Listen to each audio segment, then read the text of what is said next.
Vous êtes apprenti comédien ou vous souhaitez faire de la figuration, voici quelques conseils et astuces pour mieux vous vendre. Alors, lorsque vous postulez à un casting, on vous demande plusieurs éléments, notamment votre CV, des photos et de plus en plus souvent une bande vidéo démo. Alors, tout d'abord, le CV. Pour les comédiens, ne mentionnez pas vos figurations si vous avez de l'expérience. Et surtout, ne faites pas l'erreur de transformer vos figurations pour un rôle. Les professionnels du secteur vont le découvrir et ça risque de vous desservir. Sur la présentation, faites simple, choisissez des catégories génériques, type téléfilm, film, cinéma, série web, théâtre, etc. Donnez le minimum d'informations à chaque fois. Pour une série connue, vous pouvez éventuellement donner la saison et l'épisode. Donnez le nom du réalisateur si là aussi il est connu. Si c'est un pote à vous qui vous a engagé dans votre court-métrage, pas la peine de le marquer.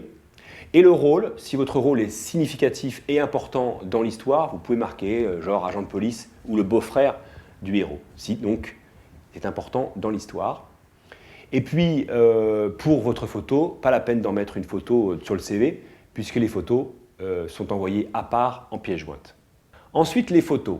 La taille appréciée c'est 13-18, le poids 200 MO pour l'envoyer par email.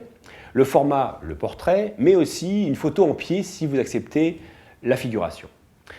Chose importante, c'est que vos photos doivent être professionnelles, c'est-à-dire faites réaliser par un vrai photographe qui a l'habitude de booking photo comédien. C'est important de faire cet investissement pour vous car la photo est la première chose qui va déterminer ou non votre convocation à un casting. Alors n'envoyez pas vos photos de vacances, n'envoyez pas de selfies, n'envoyez pas de photos prises sur scène au théâtre ou bien sur des plateaux de télé, de cinéma où on vous voit au milieu de l'équipe technique inutile. N'envoyez pas non plus de photos qui datent de 3 ou 5 ans, sauf bien sûr si vous n'avez pas pris une ride et si vous n'avez pas changé de coupe de cheveux. Alors, vous l'avez compris, il faut choisir un photographe professionnel qui a un studio et qui a l'habitude de travailler avec des comédiens. Voilà, ça c'est important. Ensuite, pour le maquillage, pour les hommes, pas la peine, sauf si vraiment vous voulez masquer quelques imperfections de manque de sommeil, vous pouvez mettre un léger fond de teint. Pour les femmes, faites simple au niveau du maquillage. Pour les vêtements, utilisez des vêtements que vous aimez, dans lesquels vous êtes à l'aise dedans.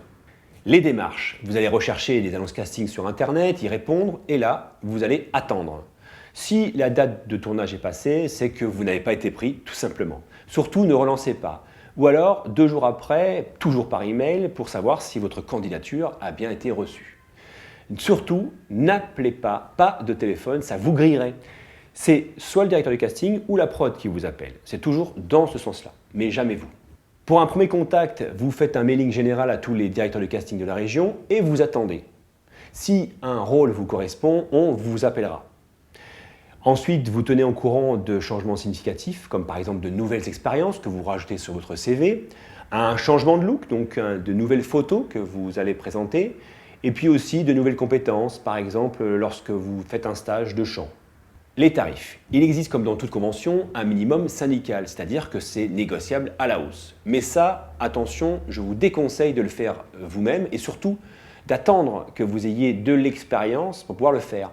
Ou alors d'utiliser un agent, et c'est le mieux, car l'agent a beaucoup d'informations sur le film pour pouvoir négocier. Il connaît le budget du film, il connaît l'importance du rôle et l'importance de la scène pour pouvoir vous appuyer. Au 1er juillet 2013, pour les rôles artistes-interprètes, c'est 400 € brut. Pour de la silhouette muette, 150. La silhouette parlante, c'est nouveau, depuis 2013. Jusqu'à 5 mots, c'est 250. Et puis la figuration, 150 € brut. La démo vidéo. La difficulté est de réunir les images des séquences dans lesquelles vous avez joué. Alors n'hésitez pas à demander tout simplement à la prod, gentiment, un DVD par email, et normalement, il vous l'envoie. Si vous avez tourné dans une web-série ou un court-métrage amateur, là, vous pouvez exiger les images en contrepartie de votre participation qui est très souvent bénévole. Ensuite, faites le tri. Ne choisissez que des séquences de jeu et enlevez toutes les scènes de figuration ou de silhouette. Si vous n'avez aucune image montrable, c'est-à-dire de bonne qualité, tournez vos propres images. Vous écrivez une scénette et vous tournez entre vous avec d'autres camarades acteurs. Soyez acteur-créateur. Tournez avec votre smartphone, maintenant on a de très bonnes qualités d'image en HD, Il faut juste être bien stable au niveau du smartphone, pas trop bouger, voilà, et ça ira très bien. Le support aujourd'hui, bien sûr, c'est les plateformes vidéo telles que YouTube, Vimeo, Dailymotion, etc. Et vous joignez le lien de cette vidéo dans vos emails. Prochainement, nous allons ouvrir une session de stage bande démo vidéo. Vous pourrez venir enregistrer, tourner votre propre scénette, écrite par vous par exemple, ou choisir une scène de film culte. On vous encadre en termes de matériel vidéo et de mise en scène. On s'occupe du montage vidéo et après validation de votre part, on vous envoie cette vidéo par Internet.